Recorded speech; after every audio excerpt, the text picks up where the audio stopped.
Hello நண்பர்களே, வணக்கம். நான் ராஜஸ்தான்லேருந்து பேசுகிறேன். 2-3 நாள் முன்னவே பதிவு போடணுன்னு பார்த்தேன். வண்டி ஓட்டின்னு இருந்த இதில் பதிவிட முடியல, தாமதம் ஆயிடுச்சு. அதே மாதிரி சவுண்டு இல்லாமல் முடிஞ்ச அளவுக்கு பதிவு பண்ணலான்னு பார்த்தா அதுவும் முடியல. சவுண்டு அரைச்சல் வந்துக்கிட்டு தான் இருக்குது. தகவல் என்னன்னு பார்த்தீங்கன்னாக்கா,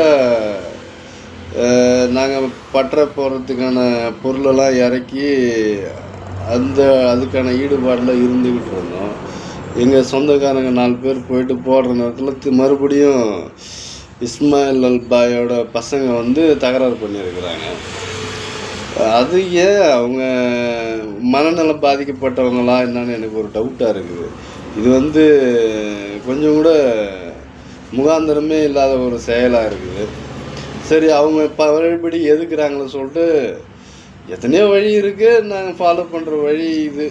போலீஸில் கம்ப்ளைண்ட் கொடுத்தோம்.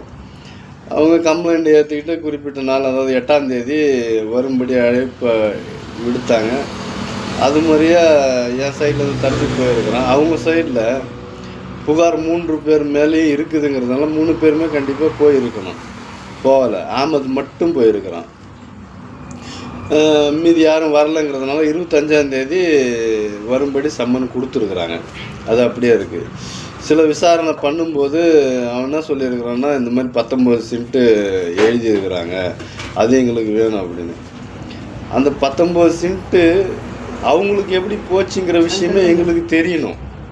போட்டு எங்களுக்கு தெரிஞ்சாகணும். காரணம் என்னென்னா, இது அந்த காலத்தில் எங்கள் அப்பாவை பழி வாங்கணுன்ற நோக்கத்தோட இது ஒன்றில் மட்டும் தப்பு நடக்கலை, 3-4 விதமாக தப்பு நடந்திருக்கிறாங்க. 4 சர்வே நம்பரில் தப்பு நடத்திருக்கிறாங்க. அதுக்கான பதில் வேணும். காரணம் என்னென்னா, இந்த 19 சென்ட்டு அவங்க அப்பா எப்படி ஏமாற்றி வாங்கினார், அதுக்கான அவசியம் என்னன்னே தெரியல. ஏன்னா அது ஆள் நடமாட்டம் இல்லாத ஒரு இடம். அது அந்த 19 சென்ட்டு அவர் எதுக்காக வாங்கினார், என்ன அவசியம், அது எல்லாமே நமக்கு கேள்விக்கு பதில் சொல்ல வேண்டும். அப்படி ஒரு விஷயம் அது இருக்கட்டும். 2வது, இந்த பிள்ளையாமரத்து பக்கத்தில் எங்கள் அண்ணன் பேரில் இருக்குது அந்த இடம்.